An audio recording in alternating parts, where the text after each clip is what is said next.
Hello, I'm here in Pioneer Plaza in the heart of downtown Dallas. Several months into my retirement, I test drove an e-bike. That was costly.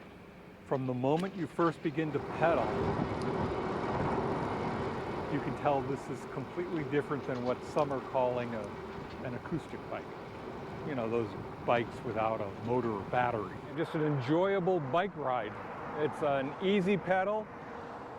Feeling resistance, but not a lot, and just letting the motor do a lot of the work, but still getting some benefits, some workout, a lot of fresh air.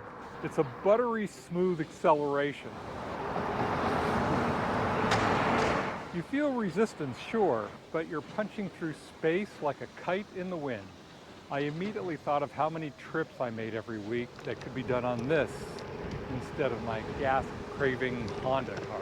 It's been hard to get a few days put together that were not filled with rain. I test drove several makes and models and landed on this one to purchase. It was lighter than most. It folded down and was easy to store and transport. Because of its light weight, the battery wasn't huge, but it could get me 14 miles in a single charge if I pedal, and I always pedal. It's actually so much more comfortable than just sitting on it using the throttle. In the lower pedal assist modes, I sometimes pedal fast enough that the motor quits. It has a max speed, cuts off. On the amp meter, I'm seeing that I'm using no power except my own. Now, I'm really thankful for how light it is. The beauty about having a light e-bike is that if you have to pedal, you pedal.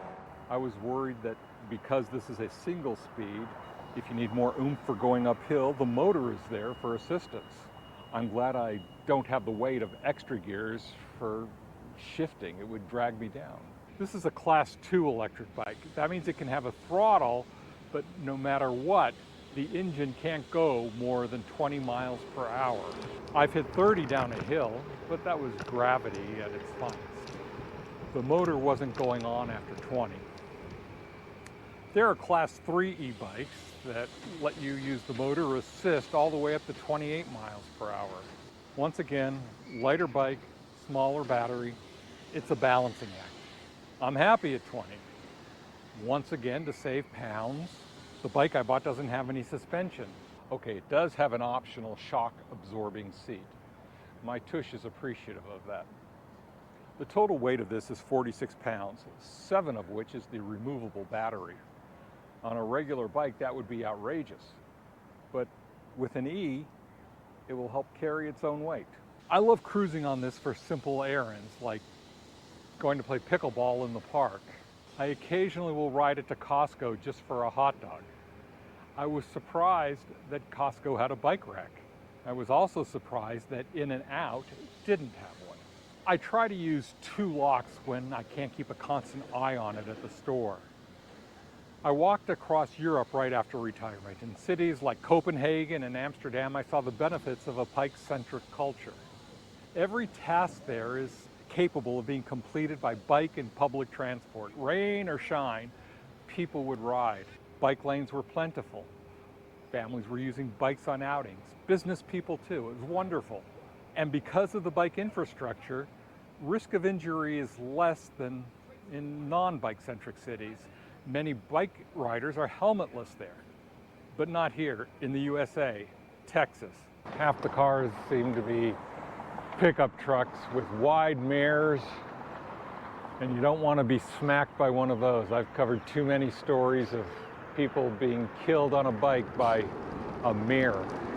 I will always wear my helmet when competing with cars on the street, and a safety vest too.